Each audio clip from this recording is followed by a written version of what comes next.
Over the last 9 months, POISE Foundation hosted a series of community conversations in the African American community focused on developing a vision for a sustainable Black community in the Pittsburgh region. Over 300 people throughout the city of Pittsburgh and Allegheny County provided their voice to help develop the vision. Why I'm happy I'm here today is because I think your voice is the crucial voice that we need. And the reason is because where we need to go in the future, sometimes we need to pay attention to what we came from, and sometimes we need to understand that what we had back then shouldn't just disappear. Everything we had back then was not bad. So, we talk about progressing. Sometimes we progress ourselves out of a blessing. We've got to find. So the first thing is, what is that vision? How do we create a vision? How do we create something that we can all look at and say, yeah, if our communities, if our neighborhoods look like that, that would be success to us. That would be what we want for our community.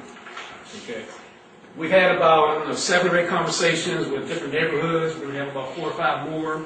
We're going to talk with individuals. We're going to talk to professionals. We're going to talk to young kids, college kids. Like I said, different neighborhoods we've been in. We're trying to get information from everybody as to what does that vision look like. Then we're going to compile all that together and come up with a vision we can bring back to all the people who are involved, as well as others in the community, and say, does this make sense? Is this a vision that you can look at and say, yeah, that's it. If we had that, that's where we want to go. To bring some loving here today. Imagine you are walking through your neighborhood. And you're walking through this neighborhood, your neighborhood, as it should be in 15 years from now. In 15 years from now. What do the buildings look like as you're walking past? What do those buildings look like? Think about, where are the people gathering? Where do people normally gather in your neighborhood? 15 years from now. How do you make decisions in the community, in your neighborhood? How are decisions being made? And oh yeah, we have to think about the food. What are we eating? What do we traditionally eat? How do we celebrate with our food? How do we share it? Also, where are you working 15 years from now? If you're not working, you're retired. Where are you retired 15 years from now? How are you traveling? How are you traveling in your neighborhood? And now you're out on the street. What's going on the streets? And very important, where is the center of the neighborhood? Where does everybody gravitate toward? Where do they go to?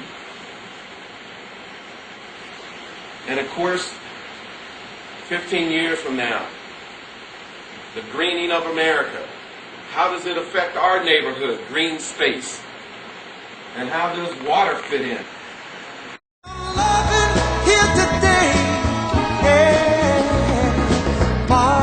Father, we don't need to escalate. Currently, we see our neighborhood segregated. We want to see more diverse and integrated neighborhoods. Going back to when you said you'd like to see more mixed income communities, what did you mean by that? Mixed communities, diverse communities. We don't want our communities segregated. We don't want a whole street full of African Americans or a whole street full of Caucasians. We want the neighborhoods to be more diverse. But we also want mixed incomes in the community. We don't want a gentrification to be So you just need a range of income? So we want a range of income, which is mixed income. So, at the beginning, he said that somebody could take a look at your zip code and tell what your social status was and what your income was and what type of house you lived in or what type of neighborhood you lived in.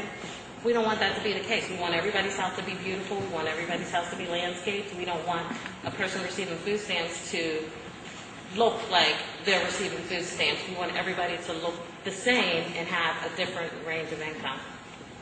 Maybe not the upper class, but you can't tell a lower class from a middle class per se. We're just going to add on that we're interested in having swimming pools and a grocery store, We want people of all ages. We want a community that's very clean and fresh, and we want our spaces occupied and lived in and not abandoned looking. We want modern schools, and we want people outside exercising. Escalate. You see, war is not the answer. In the buildings, we see no vandalisms like graffiti.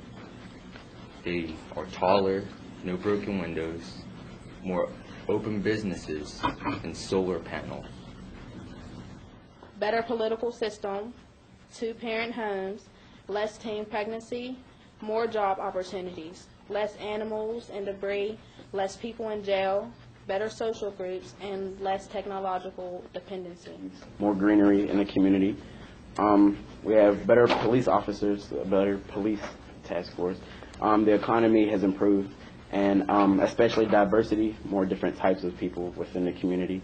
We would like to see local college tuitions lowered, state-of-the-art schools, street sweeping every night so the community is clean annually, or regularly rather, more housing facilities, and child protective services, and a trolley system, a local way to travel back and forth. And also, we would like to see a park at the center of our community. It's not the answer, for only love can conquer hate. The first thing we put, he has suggested the Black Wall Street in 15 years. We want to have a neighborhood where we own everything, school systems, buildings, business, everything. We also want to, you walk through a neighborhood of ours, we want to see nice lawns, green grass, nice buildings, stuff like that. Nice parks, playgrounds, basketball courts, great school system with top education and black teachers. Churches telling the truth, another way to provide education to our youth. He kept saying going back to the truth, basically, from where we come from. Neighborhood walking. You've never seen anybody walking through our neighborhood. Never. Exercising classes, no to limited fast food. Block parties.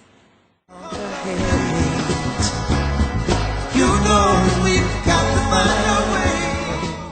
Some of the things that we envisioned for our community was a business district from Hamilton and Homewood Avenue all the way up to Frankstown and Homewood Avenue. Our eating habits changing because of Whole Foods and more food co-ops and like Trader Joe's in the community. Green grass instead of weeds and things around. Happy people, children laughing, homes taken care of, community churches, gardens for the community, not being afraid to walk through alleys after dark, no violence, raising children here in Homewood, fair fights, none of the extra violent things, levels of trust and respect, core group of people such as parents, students, and everyone getting involved in the decision-making process. To bring some love here today. Value education. Not just say you have to get a diploma, but you must value it, because when you value it, you can pass it on to someone else, that it is important. It is a lifeline. You will be respected. No grocery store, no laundromat, no cleaners, no gas station. Getting to the idea of where would they like to see the community in the next 10, 15 years from now. Community policing, I think someone already touched on that. No pharmacy, doctor's office, affordable housing, on and on and on. Museums, arts, sidewalks. There's people talk about people walking in the middle of the street because there's no sidewalk. And picket signs, don't punish me with brutality. Community park, African American males living. No violence, gang members coming together and unifying. what's I say, owning boats, more money. Maryland again. Being paid for or worse. Investment club, shared investments.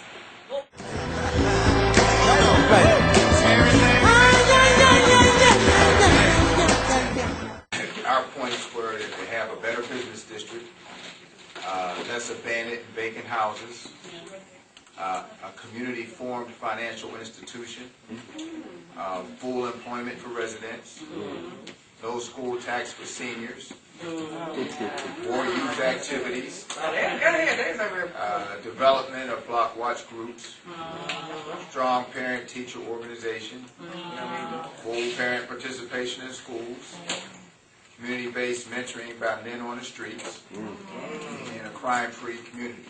Thank you. Don't punish me with brutality. Come on, talk to. More focus on the family. And I guess we all know that we've gotten away from that. And I don't know whether we really even understand the essence of the family anymore. And a lot of times it's funny, it's not really funny, it's pathetic, because we work with a lot of the youth, and a lot of them will be fighting each other, and then they'll come to find out afterwards that they're some kin to one another. Do you understand what I'm saying? You know, so it's a spontaneous thing. And we know the family, if you got your family together, and the family isn't only your family, it's the extended family, so that's the whole community. That's how I basically come up. That's how I was taught. For the last month, POISE Foundation has been working hard to synthesize the information collected and develop draft vision statements for the community to review. The Foundation is now ready to share the draft vision statements. Please welcome J.W. Wallace, POISE Foundation Consultant.